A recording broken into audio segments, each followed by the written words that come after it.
Hello everyone, this is Akash, and you all know that I have uploaded some previous videos of important idioms, and today I am going to discuss some foreign idioms which are very important for banking examinations because the idioms today I am going to discuss are always asked in passage. आपको मैं ये बता दूं कि आज मैं जो भी फॉरेन इडियम्स आपको बताने जा रहा हूँ, ये सारे के सारे इडियम्स जो हैं वो खासकर बैंकिंग एग्ज़ामिनेशन में खासकर पूछे जाते हैं। और ऐसा इसलिए कहा जा रहा है कि अगर आपने कभी भी बैंक का पैसेज सॉल्व किया होगा तो पैसेज के बीच में कुछ बोल्ड इडियम्स दिए होते हैं जिसका मीनिंग आपको पैसेज के थ्रू पूछा जाता है। तो जो इंडियन इडियम्स होते हैं वो हमारे लिए आसान होते हैं और उसको हम आसानी से प्रोनाउंसिएट कर पाते हैं। प्रोनाउंसिएट करने के बाद हम इसके मीनिंग से फैमिलियर होते हैं, मतलब पहले से हमें उसके बारे में एक नॉलेज होता है। लेकिन ये फॉरेन इडियम्स जो होता है वो थोड़ा आपके लिए एक नया होगा, आपने देखा तो ज़रूर होगा, लेकिन पैसेज में इसको यूज कैसे करना है आज मैं आपको बताने जा रहा हूँ। तो सबसे पहले हम लोग देखेंगे फॉरेन इडियम्स का पहला ये है क्या, उसको समझते हैं। एक्स नहिलो। एक्स नहिलो का मतलब अगर आपसे कोई पूछता है तो आप एक्स नहिलो का मतलब आपको ये बताना है आउट ऑफ नथिंग। ये आउट ऑफ नथिंग का मतलब क्या होता है उसको ज़रा हम लोग समझते हैं। आउट ऑफ नथिंग का मतलब ये है कि अगर आप ये आपको कह रहा है आउट ऑफ नथिंग एक्स नहिलो का मतलब ये निकलता है कि इमिडिएटली। अगर आप आउट ऑफ नथिंग के मीनिंग से फैमिलियर नहीं हो और आपसे कोई पूछता है कि आउट ऑफ नथिंग का मतलब क्या निकलता है, तो आउट ऑफ नथिंग का हिंदी मीनिंग होता है अचानक से। और अचानक से का मतलब अगर इंग्लिश में बात करें तो all of sudden, immediately, suddenly.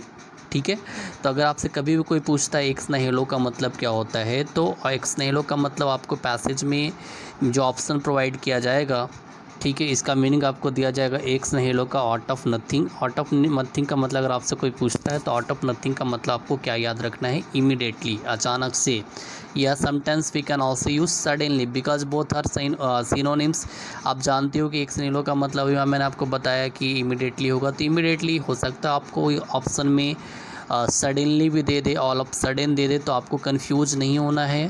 Synonyms use किया जाता है एग्ज़ाम में, बट आपने ये ध्यान देना है कि एक्स नहिलो का मीनिंग सडनली भी हो सकता है, ठीक है, इमीडिएटली भी हो सकता है, ऑल ऑफ सडन भी हो सकता है। ठीक है, नेक्स्ट दूसरा देखेंगे हम लोग, इप्सो फैक्टो। इप्सो फैक्टो का मतलब होता है bye the very fact. Bye the very fact का मतलब क्या निकलता है इसको हम लोग समझते हैं। बाय द वेरी फैक्ट का मतलब ये निकलता है कि आप जो जिस फैक्ट की बात कर रहे थे, मतलब एकदम इम्पॉर्टेंट फैक्ट के बारे में आपको बताया जा रहा है, जिस फैक्ट से आपको एक जेन्यून रीज़न मालूम चल सकता है, जिससे आप किसी एक वैलिडेटेड रीज़न पर जा सकते हो। ठीक है, तो इप्सो फैक्टो का मतलब क्या होगा, by the very fact. Next, laissez faire, ये काफ़ी फैमिलियर सा फॉरेन इडियम्स है, आपको हमेशा कहीं ना कहीं ये दिखेगा और ख़ासकर पॉलिटिकल लैंग्वेज में आपको ये बहुत ज़्यादा यूज होता है। ठीक है, तो free from the government control, मैंने आपको बताया पॉलिटिकल लैंग्वेज में यूज होता है, तो free from the government control, government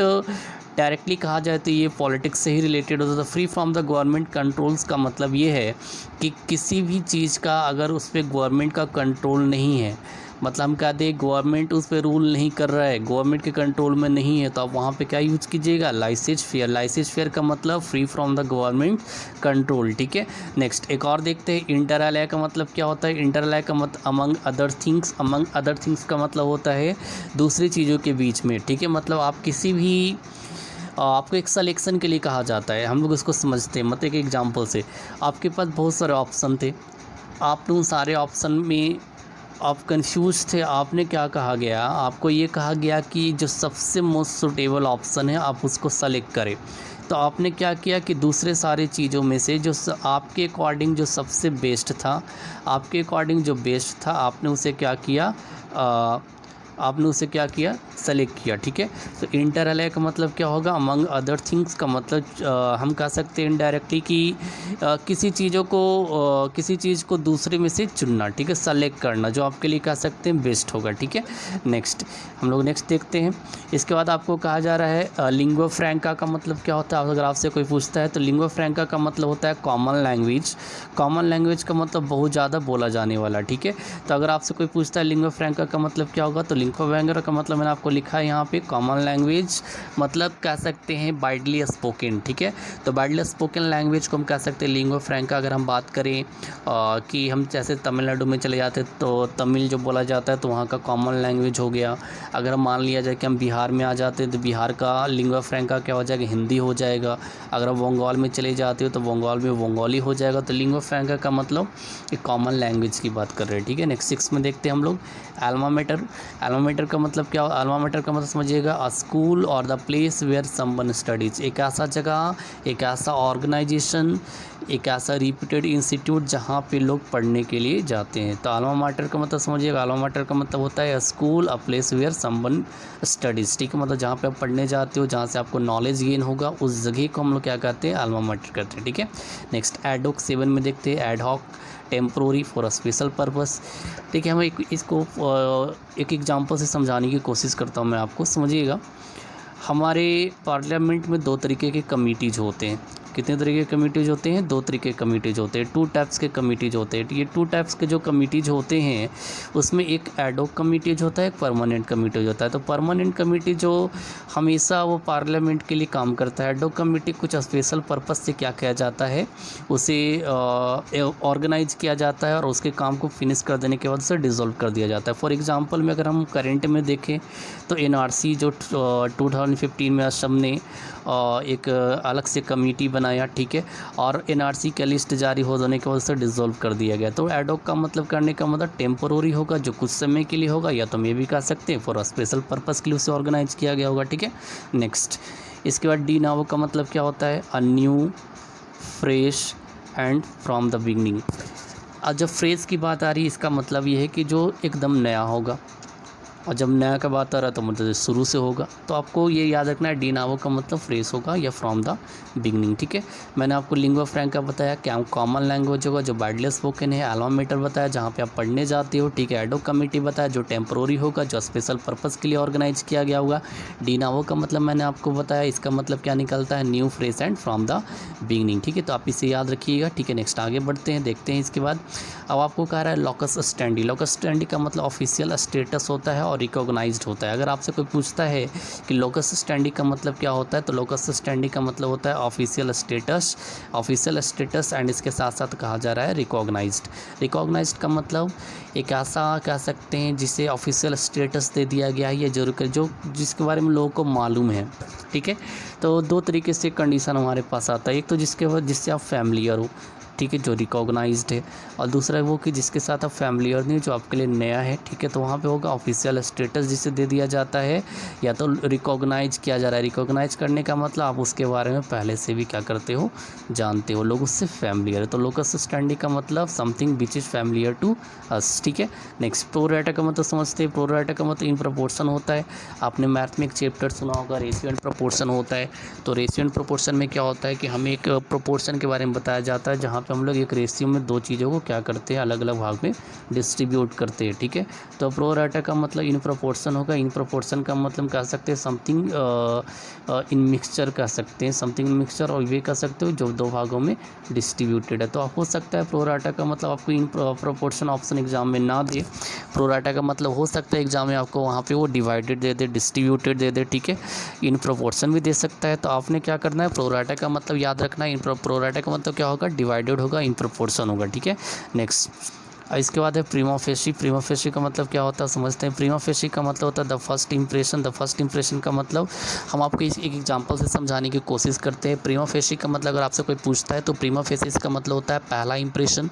suppose that आपको कहीं इंपॉर्टेंट काम के लिए गया, आपने कोई प्रेजेंटेशन देना था, तो आप स्टेज पे गए, आपने खुद को प्रेजेंट करने की कोशिश किया, तो आपने अच्छे तरीके से अगर आपने खुद को प्रेजेंट किया है, अपने काम को दिखाया है, डिस्प्ले किया है, इसका मतलब है कि आपने इंप्रेशन काफ़ी काफ़ी अच्छा बनाया है, ठीक है। और वैसे भी हमेशा ये ध्यान देना है कि आपका जो फर्स्ट इंप्रेशन होना चाहिए ये हमेशा अच्छा होना चाहिए, मतलब प्रेमा फेसी जो है आपका वो हमेशा कैसा रहना चाहिए, अच्छा रहना चाहिए, ठीक है।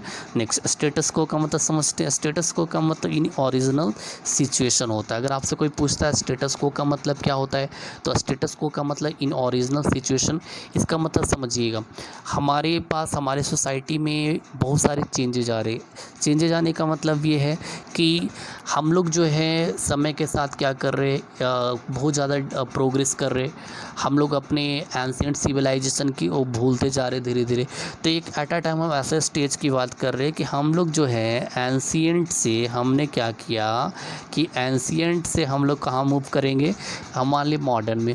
फिर एक ऐसा टाइम आ रहा है जिसमें मॉडर्न से हम लोग कहाँ मूव कर जा रहे हैं, मॉडर्न में। तो एंशिएंट में, मॉडर्न से एंशिएंट, एंशिएंट से मॉडर्न, ये जो स्टेटस को मेंटेन हो रहा है, मतलब कि हम लोग क्या कर रहे हैं कि हम लोग प्रोग्रेस हो करके फिर कहाँ जा रहे हैं, बैक में जा रहे हैं। इसका मतलब आपने कभी सुना होगा अभी कोरोना आउटब्रेक के टाइम में हमेशा कभी कभी मीडिया में ये बात आते रहता है कि अगर हम कोरोना आउटब्रेक को कंट्रोल नहीं करते हैं तो हम लोग जो हैं वो 10 साल पहले चले जाएंगे, मतलब हम लोग फिर 10 साल पहले जो ओरिजिनल पोजीशन था वहाँ पे लौट जाएंगे, ठीक है।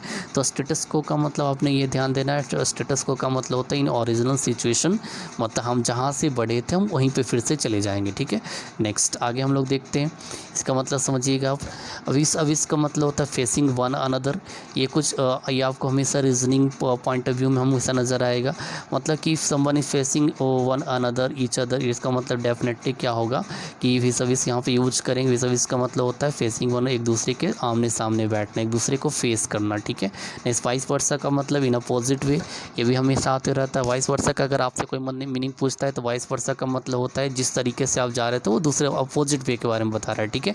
एक स्टेटमेंट बना है कि every action has a reaction, तो हम अगर वाइस वर्सा की बात कर रहे हैं तो वो रिएक्शन की बात कर रहा है। तो कभी कभी ऐसा हो सकता है एग्जाम में कि अपोजिट वे ना दे आपको, अपोजिट वे ना दे करके वहाँ पर वो क्या करेगा, रिएक्शन वर्ड यूज कर दे, ठीक है। तो रिएक्शन इज अपोजिट वे का ही दूसरा वर्ड है, ठीक है। नेक्स्ट 15 में हम लोग देखते हैं सेंस का मतलब होता है विदाउट। अगर हम कह दें कि the poor go without food, इसका मतलब the poor go sense food, यहाँ पे यूज कर सकते हैं। सेंस का मतलब होता है किसी के बिना चले जाना, मतलब जिस काम के लिए आप गए थे वो काम आपका पूरा नहीं हुआ और आप उसके बिना चले गए, ठीक है। नेक्स्ट मिली का मतलब क्या होता है, कन्फ्यूज और स्ट्रगलिंग, ठीक है। अगर आपसे कोई पूछता है मिली का मतलब क्या होता है, मिली का मतलब वो होता है कि जब हम बहुत ज़्यादा कन्फ्यूज हो और बहुत ज़्यादा स्ट्रगल कर रहे हो अपने लाइफ के लिए, ठीक है। तो आप हम कह सकते हैं कि he is a milli person. He is a milli person का मतलब यहाँ डेफिनेटली ही इज़ स्ट्रगलिंग और ही इज़ कन्फ्यूज, ठीक है। नेक्स्ट एक और देखते हैं, देखिएगा बोनाफाइड। बोनाफाइड का मतलब ये भी कुछ नया नहीं है। बोनाफाइड वर्ड अगर आप किसी अच्छे कॉलेज या कहीं भी आपने सुना होगा तो कॉलेज जो है बोनाफाइड सर्टिफिकेट स्टूडेंट को प्रोवाइड करता है। बोनाफाइड सर्टिफिकेट इसलिए दिया जाता है, ये बताता है एक तरह से, ये सर्टिफिकेट होता है कि आप उस कॉलेज के एक जेन्यून स्टूडेंट हो।